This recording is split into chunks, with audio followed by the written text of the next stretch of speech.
Alright, today I'm going to give you guys a detailed look at all three of these figures at once. And we have Catwoman, here's the card, Batman, and Riddler. So the three cards. I don't like these newer cards where they're just pictures of the toy.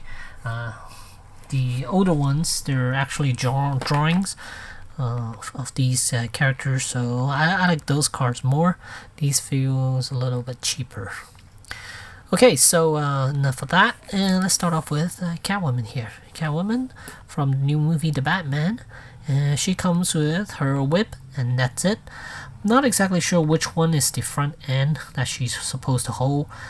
This feels like part of the front end, and the other part is kind of like the back end, but whatever. The way the whip is shaped, it looks like she's supposed to hold it this way.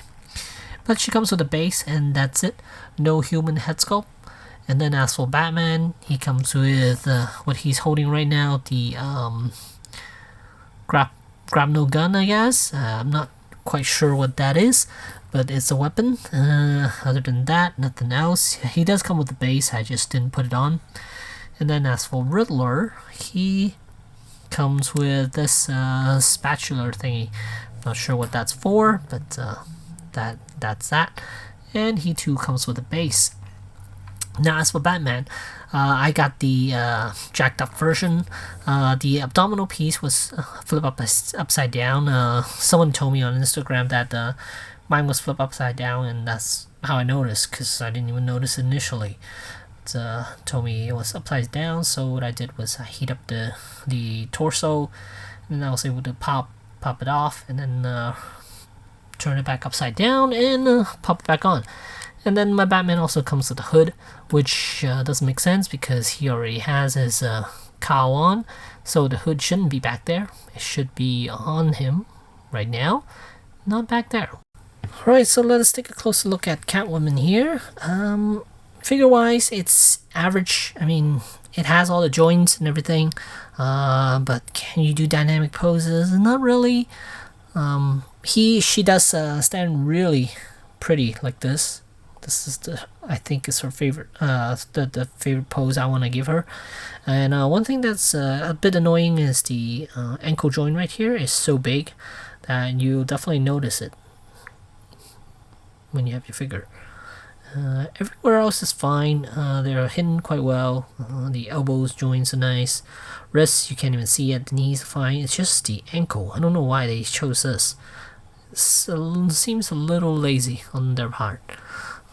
As far as the head sculpt, it is on a ball joint, but movement, it's okay. Not amazing, but well, I guess, yeah, it's pretty good actually. So I'm okay with that. And then shoulders, ball hinge joints, and then bicep, there is a swivel joint right here as well. And then double jointed elbows, which is nice because it is a black suit, and it is a actual sleeve that she has on, so it doesn't look quite awkward like some of the other female characters like Wonder Woman, where she has bare arms. So this joint right here looks ridiculously bad. And here it should be a ball hinge wrist, same on this side. As for the torso, there's a ball joint up here. I think lower waist there should be another joint, but I can barely move it. And then ratcheting joints for the hips can go up quite a lot actually, 90 degrees definitely. And then double jointed knees. Let me remove that base, and you can see it can fall all the way there. And then ball hinge ankles and toes articulation. So as far as our articulation is concerned, quite nice, but again, with McFarlane stuff, you can't really give them dynamic poses. I wish the abdominal section could work a little bit better, a little more range of motion there. If they added a little more range of motion there, I think these McFarlane figures would be top notch, in my opinion. Right now, they are still nice. I do like them, but most of them are just mediocre. I think the Batman stuff are quite nice, actually. Catwoman, I like this a lot. Now let's take another look at Batman here. And that's what Batman, like I mentioned before, he does come with the hood right here. You can see there are the ears right there, so it is a cowl that's been pulled back. And I don't know whether this is removable. If I want to remove this, I lose the neck portion of his cape, so I cannot just remove this. And I'm not a fan of eyes looking towards one side. It limits its Okay, so one thing I don't like about this Batman is that his eyes are looking towards one side. It limits photography for this guy. You could basically only look at him from this side. You can't turn his head, because if you turn his head on this side, it looks extremely weird. Why would he turn his head like this while his eyes looking towards that way? So the only real pose you could give him is when his head is turned this way.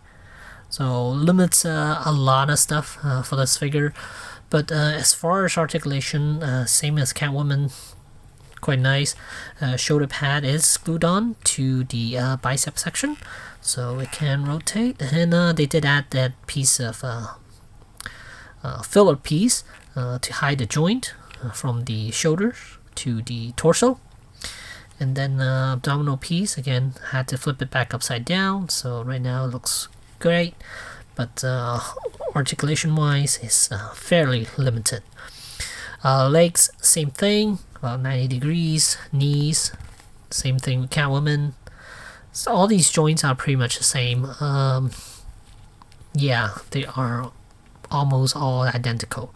Wrists are on ball hinge joint, double jointed elbows. So it's just a matter of, if you ask me whether these figures are worth getting, I mean, these are mediocre stuff. No real dynamic ranges because of the torso section. If they fix the torso section, kind of like the Legends, how they have it, or give them a little more room to work with, then these figures would be fantastic. But right now, they're all pretty average as far as McFarlane stuff is concerned. Paint job on this one is quite nice. I do like the look, and sculpting on it is nice. I would probably give him a cloth cape instead of a rubber cape in the future, but I want to pick up another one first before I do the modification. Well, most likely gonna mod this one because this one has wrong items on him, but I would want to pick up another Batman before I do that. As for the Riddler, he is... I mean, this outfit limits its articulation completely in the torso section because it is a rubber piece. If someone does end up making this jacket in a cloth material, then I'll probably cut this out and then give him that outfit instead, because this one limits a lot of his mobility, even the legs. So he pretty much can't do anything other than stand around and maybe move his arms. And that's it. Good range though, as far as the arm is concerned. There's also bicep section, bicep rotation, ball hinge wrist, just like every other McFarlane figures. Head tilt, quite good range. And when I look at this mask he has on, it looks very much like a cap that he's wearing over his face instead of over his head. You can see it flips all the way down to the neck section here. That looks like the front of the cap. Yeah, so to me, this looks like a cap that's worn on the face. And the glasses are nice. It's attached to the back piece right here. I'm not sure why this whole thing is translucent. In the film, I thought he was just wearing glasses and that's it. But I guess once I get to watch the film, then I'll know what's that all about. But overall, it's a villain. Yeah, I've seen Penguin. Not a fan of that figure. I might pick it up if it's like super cheap, but as far as regular price, I most likely will not pick it up.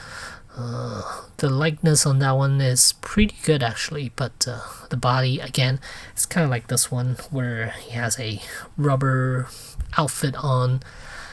His is even worse because he has a trench coat on, so that whole thing is just one piece of rubbery plastic. So it goes all the way down to his legs, so he is very, very limited as far as range of motion is concerned. So there you have it. There are the 3 figures from McFarlane Toys, based on the movie, the Batman, and again, other figures are out. I think only other ones that are out is the Penguin and that Bat Cycle. I'm not sure whether the Bat Cycle is out or not, but once that's out, I already have the Bat Cycle on pre-order, so just waiting for that to come out and get shipped to me. So yeah, there you have it. These things can set you back. I believe these are $20 a pop, and I think they're worth it. I like them. They're average McFarlane Toys figures, but still, it's based on a new movie, so gotta have it. So there you go. Thanks for watching.